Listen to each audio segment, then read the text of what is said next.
ایسے رول ایسے لاز بنا دینا جو اللہ نے نہیں بنائے ہوئے، بس طاغوت. ایسے لاز ایسی لیجسلیشنز بنا دینا جو اللہ نے نہیں بنائے. بسم اللہ الرحمن الرحیم. آج ہم پروگرام کے حساب سے بات کریں گے ایک ورڈ طاغوت کے اوپر، اور اس کی وجہ یہ ہے کہ میں کچھ دن پہلے ہی جو ہے ایک پروگرام دیکھ رہا تھا ساحل عظیم کا، جس میں انہوں نے طاغوت کے بارے میں بات کری تھی، اور اس میں جو ہے وہ پھر کسی لڑکے نے سوال بھی کیا تھا، اور وہ اس کے اوپر انہوں نے بریفنگ کری. انہوں نے کہا کہ میں نے طاغوت کے اوپر کافی پروگرام کیے ہوئے، مگر اس بچے نے کہا کہ میری سمجھ میں ابھی تک نہیں آ رہا، میں کنفیوز ہو رہا ہوں، کیونکہ میں انجینئر محمد علی کو بھی سنتا ہوں اور آپ کو بھی سنتا ہوں. تو میں آپ کے ساتھ جو ہے ان کی ڈیفینیشن جو انہوں نے طاغوت کے بارے میں بتائی ہے وہ بھی شیئر کروں گا. اور لازمی سی بات ہے کہ میں طاغوت کو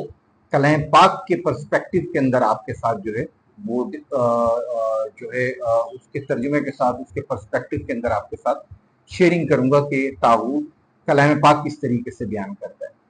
ساحل عظیم صاحب نے تو ایک سمپل سی ڈیفینیشن دی تھی کہ کوئی بھی ایسی چیز، کوئی بھی ایسی لیجسلیشن، ایسا لا جو باہر سے لایا جائے اور اللہ کا بنایا ہوا نہ ہو اور مذہب کے اندر داخل کر دیا جائے، اس کو طاغوت کہتے ہیں. تو دیکھتے ہیں ان کی ڈیفینیشنز اور کلام پاک جو ہے وہ کس طریقے سے ڈیفائن کر رہا ہے طاغوت کے اندر. انشاءاللہ تعالیٰ آپ کو یہ ویڈیو دیکھنے کے بعد جو ہے طاغوت کے اوپر پھر کسی ویڈیو کو دیکھنے کی ضرورت پیش نہیں آئے گی، اس لیے اس پروگرام کو آخر تک آپ ضرور دیکھیے گا. لفظ طاغوت بیسیکلی ایک عربک ورڈ ہے اور ایک بہت ہی کمپریہنسو ورڈ ہے. اس کے اندر بہت بڑی ڈیفینیشنز اور بہت سارے ورڈ جو ہیں اس میں چھپے ہوئے ہیں. ان کو ٹریس آؤٹ کرنا، کیونکہ ورڈ طاغوت ایک براڈ ورڈ ہے اور اس کے اندر سے ان چیزوں کو نکالنا، میننگ نکالنا، سب سے پہلے ہمارا آبجیکٹو یہ ہوگا تاکہ ہم یہ سمجھ سکیں کہ اس ورڈز کو کس پرسپیکٹو کے اندر یوز کیا گیا. پھر ہم یہ دیکھیں گے کہ یہ ورڈز ڈرائیو کس طریقے سے کیا گیا، کس جگہ سے اس کو ڈرائیو کیا گیا، اور اس کی جو روٹس ہیں، اس کی جو ایپیٹمولوجی ہے وہ کہاں فال کرتی ہے اور اس کا کیا مطلب ہے. اور پھر ہم دیکھیں گے کہ کلام پاک کے اندر اس ورڈز کو کس طریقے سے ڈیفائن کیا گیا ہے. میں آپ کو اس میں تھوڑا سا شیئر اپ کروں. کلام پاک کے اندر طاغوت کا مطلب جو ہے وہ لیا گیا ہے کسی بت پرستی کے حساب سے، شیطانی قوت یا شیطان کے حساب سے، یا جو آپ یہ سمجھ لیجئے کہ جو لوگ فال وغیرہ نکالتے ہیں ان کے حساب سے. تو اس کو مختلف طریقے سے جو ہے مطلب جو ہے وہ ڈیفائن کیا گیا صورتوں، مختلف آیتوں کے اندر. تو اس کو بھی ہم دیکھیں گے. لیکن اگر میں اس کے روٹ پہ جاؤں کہ یہ اوریجنیٹ کہاں سے ہوا ہے، ایپیٹمولوجی پہ جاؤں اس کی کہ یہ اوریجنیٹ کہاں سے ہوا ہے، تو بیسیکلی غین تے یا TGY، اس سے یہ اوریجنیٹ ہوا ہے، عربک ورڈ ہے. اور TGY یا طغا جو ہم کہتے ہیں تو اس کا مطلب ہے basically to cross the boundaries, to cross the limit. تو اس لیے جب اس کو کلام پاک کے پرسپیکٹو میں لے جا کے ہم طاغوت کی میننگ دیکھتے ہیں تو یہ اس کی میننگ آتی ہے کہ کوئی بھی ایک ایسا عمل جو کہ آپ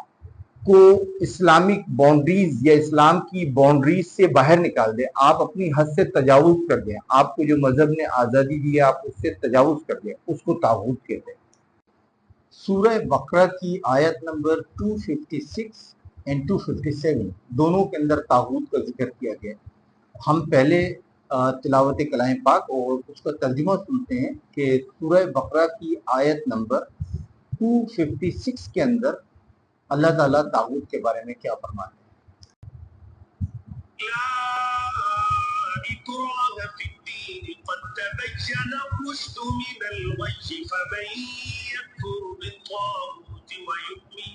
باللہ فقد استمسک بالعروة الوثقى لا انفصام لها واللہ سمیع علیم. دین کے معاملے میں کوئی زبردستی نہیں ہے. ہدایت کا راستہ گمراہی سے منتال ہو کر واضح ہو چکا. اس کے بعد جو شخص طاغوت کا انکار کر کے اللہ پر ایمان لائے گا اس نے ایک مضبوط کنڈا ڈالا جس کے ٹوٹنے کا کوئی امکان نہیں، اور اللہ خوب سننے والا ہے، سب کچھ جاننے والا ہے. سورہ بقرہ کی آیت 256 آپ نے اس کی تلاوت اور ترجمہ سنا. اس میں لفظ یوز ہوا طاغوت, ٹھیک ہے, قد تبین الرشد من الغی فمن یکفر بالطاغوت. یہاں پر حضرت عمر رضی اللہ تعالیٰ عنہ کہتے ہیں کہ طاغوت کا مطلب شیطان ہے. اور کیونکہ جس دور میں یہ آیت نازل ہوئی اور طاغوت سے اللہ تعالیٰ نے کہا کہ طاغوت سے انکار کرو اور اس کے بعد جو ہے وہ آپ جو ہے ایک اللہ پر ایمان لے کر آ جاؤ, تو پھر آپ دین میں اس طریقے سے داخل ہو سکتے ہیں. تو اس زمانے میں طاغوت سے مراد حضرت عمر فاروق رضی اللہ تعالیٰ عنہ نے اس لیے شیطان لیا کہ اس زمانے میں وہ تمام شیطانی کام, لوگ بتوں کی پوجا کیا کرتے تھے, ان سے مدد طلب کیا کرتے تھے, ان سے منتیں مرادیں مانتے تھے. تو اس تمام جو شیطانی عمل ہے اس کو یکجا کرنے کے لیے ایک ہی لفظ یوز کیا گیا طاغوت, کہ اگر آپ ان سے انکار کر دیں اور اس کفر سے باز آ جائیں اور ایک اللہ کے اوپر ایمان لے کر آ جائیں تو آپ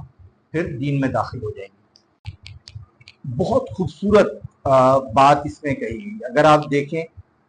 تو وحدہ لا شریک, اللہ کے لیے ہم کہتے ہیں کہ اس کا کوئی شریک نہیں ہے.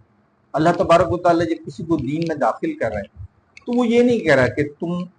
میری توحید کے اوپر ایمان لے کے جاؤ. اس نے یہ نہیں کہا کہ الا اللہ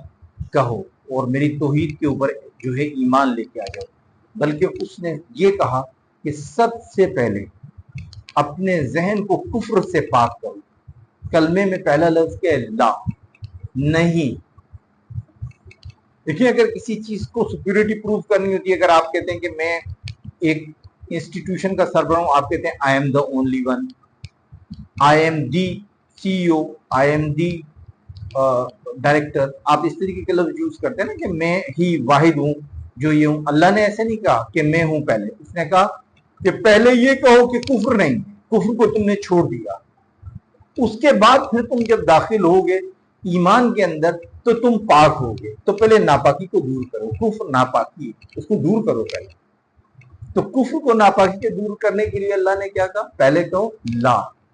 نہیں ہے کوئی معبود ما سوائے اللہ کے الا اللہ.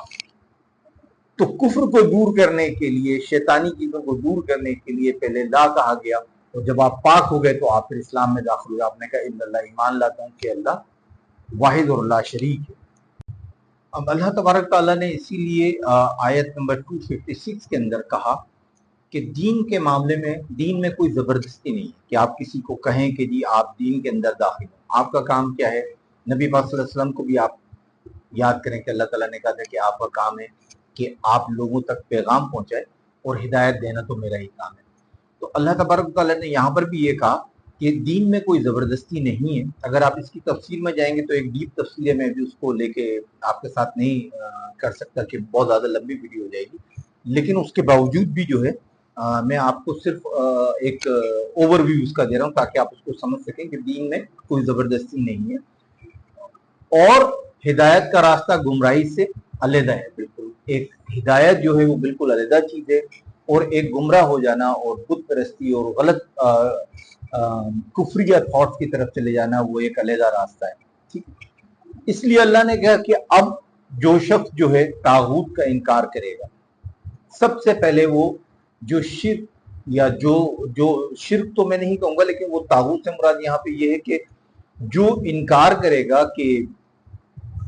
جن چیزوں کی وہ پرستش کرتا تھا, جو ان کے بت تھے جن کی وہ پرستش کرتا تھا وہ غلط ہے, اور ان تمام چیزوں کو چھوڑے گا, ان کا انکار کرے گا کہ وہ سب غلط تھی, اور اس کے بعد پھر ایک اللہ کے اوپر ایمان لے کر آئے گا, تو یوں سمجھ لیں کہ پھر اس نے اسلام میں داخل ہو گیا اور اس نے ایک مضبوط کنڈے کو تھام لیا, اور اللہ تعالیٰ اس کے لیے پھر اسلام کی تمام برکات اور فضیلات جو اس کے لیے اوپن کر دے گا. تو اب آپ دیکھیے اس آیت میں کہیں نہیں ہے کہ آپ نے کوئی قانون